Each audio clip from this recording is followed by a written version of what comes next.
আলু আর আটার এই সুন্দর রেসিপিটা শিখতে চান তাহলে চলে আসুন আমার রান্নাঘরে। এটা কিন্তু মাত্র দুটো উপকরণ দিয়ে করেছি আমি, আর এত সুন্দর মজার হয় না, মুখে দিলেই মন প্রাণটা একদমই জুড়িয়ে যায়। চলুন কিভাবে আমি রেসিপিটা বানিয়েছি পুরো ভিডিওটা আপনারা দেখতে থাকুন। আমার চ্যানেলে নতুন যারা এসেছো তাদেরকে অসংখ্য ধন্যবাদ। পুরো ভিডিওটা দেখার পর ভালো লাগলে একটা লাইক করে যেতে কিন্তু ভুলবেন না। আমি এখানে দুটো আলু নিয়েছি, আলুটাকে একদম ঝিরিঝিরি করে কুচিয়ে ধুয়ে পরিষ্কার করে নিয়েছি। দেখুন কড়াইতে আমি 1 টেবিল চামচ সাদা তেল দিয়েছি, দিয়ে দিলাম আমি গোটা জিরেটাকে আমি একটু ভাজা ভাজা করে নেব। তার মধ্যে দিয়ে দিয়েছি কয়েকটা কারি পাতা কুচিয়ে রেখেছিলাম, সেটা দিয়ে দিলাম। কারি পাতাটাকে হালকা ভাজবো, খুব কড়া করে ভাজবো না। দিয়ে দিলাম 4 থেকে 5টা রসুন, সেটাকে আমি কুচিয়ে নিয়েছিলাম, সেটাকেও আমি 1 মিনিট মতো নাড়াচাড়া করে নিয়েছি। আর দিয়ে দিলাম একটা মিডিয়াম সাইজের পেঁয়াজ রসুনটাকে আমি একটু ভালো করে ভেজে নিয়েছি। এরপর দিয়ে দিলাম আমি কাঁচা পাকা লঙ্কা, ঝালটা আপনারা বুঝে দেবেন। এটা বাচ্চাদের জন্য বানাতে চাইলে তাহলে ঝালের পরিমাণটা একটু কম দেবেন। দিয়ে দিলাম কাসুরি মেথি পাতা, দিয়ে আমি আবারও 5 থেকে 10 সেকেন্ড মতো নাড়াচাড়া করে নিয়েছি। এবার আমি দিয়ে দিলাম কেটে রাখা আলু। আমি এখানে 2টো আলু নিয়েছি, আপনারা পরিমাণটা যেমন বানাবেন সেরকম বাড়িয়ে কমিয়ে নিতে পারেন। বাড়িতে কিছু না থাকলে আলু আর আটা যদি থাকে তাতেই কিন্তু অতিথি আপ্যায়নের কোনো ত্রুটি হবে না। এবার আমি দিয়ে দিলাম একটু হলুদ দিয়ে ভালো করে মিশিয়ে নেব।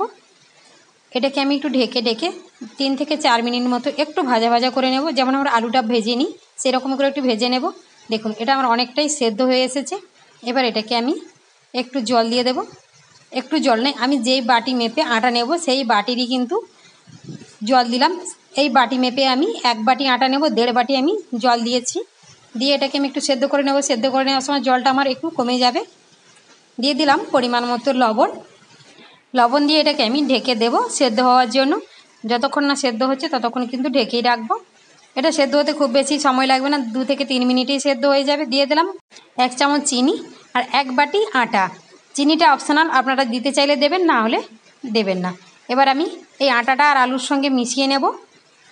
আটাটাকে খুব ভালো করে মিশিয়ে নিতে হবে আলুর সঙ্গে। আলু কিন্তু সেদ্ধ হয়ে গেছে, আলু আর আটা মেশাতেই আলুটা অনেকটাই গলে যাবে।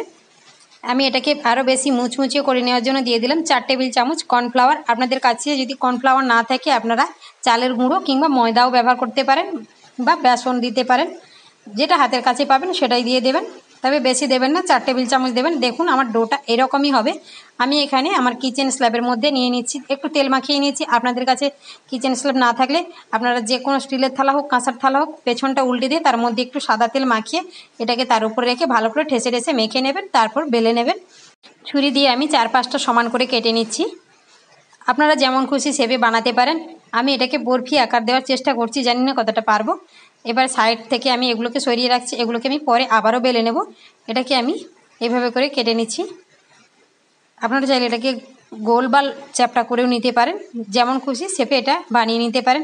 এই রেসিপিটা খেতে সত্যি খুবই ভালো লাগে, চায়ের সঙ্গে কিন্তু খুবই ভালো লাগে। চায়ের জল বসিয়ে এই রেসিপিটা বানানো যায়, খুব বেশি সময় লাগে না এটা বানাতে, চটজলদি বানানো হয়ে যায়। আমি সবগুলোকে কেটে নিয়েছি। বরফির শেপ দেওয়ার চেষ্টা করেছিলাম কিন্তু ঠিকঠাক করে হয়নি, 2-1টা হয়েছে। আমি সবগুলোকে কেটে নিয়েছি। এদিকে কড়াইতে তেলটা বসিয়ে রেখেছিলাম, তেলটা কিন্তু খুব ভালো করে গরম করে নিতে হবে। তেলটা গরম করে নেওয়ার পর আমি এক এক করে বরফিগুলোকে দিয়ে দিচ্ছি। বরফিগুলোকে দিয়ে আমি সঙ্গে সঙ্গে নাড়াচাড়া করব না, 1 মিনিট মতো অপেক্ষা করব। একটু লালচে লালচে ভাব ধরে গেলে তারপরে এটাকে খুন্তি দিয়ে উল্টে পাল্টে নেব। দেখুন এক পিঠ আমার লাল হয়ে গেছে, আমি উল্টে পাল্টে নিচ্ছি। এটাকে লাল লাল করে ভেজে নিতে হবে, তবেই কিন্তু মুচমুচে হবে। হালকা কালার থাকলে কিন্তু মুচমুচে হবে না, একটু লালচে লালচে করে ভেজে তুলে নিতে হবে। এগুলো আমার ভাজা হয়ে গেছে, দেখুন কত সুন্দর একটা কালার এসেছে। এগুলোকে আমি তুলে নিচ্ছি। দেখেই কিন্তু জিভে জল চলে আসছে, একদম মুচমুচে। এগুলোকে আমি তুলে রেখে দিচ্ছি। আবার আমি একইভাবে পরেরগুলোকে ভেজে নিচ্ছি। একইভাবে সবগুলোকে আমি ভেজে তুলে নেব। বাড়িতে অতিথি এলে খুব বেশি সময় লাগবে না। বাড়িতে আর কিছু না থাকলে আলু আর আটা দিয়ে কিন্তু এই রেসিপিটা ঝটপট বানিয়ে নিতে পারেন।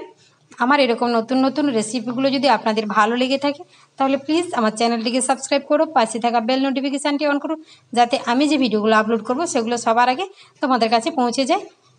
দেখা হবে পরের ভিডিওতে। ততক্ষণ সবাই ভালো থাকুন, সুস্থ থাকুন।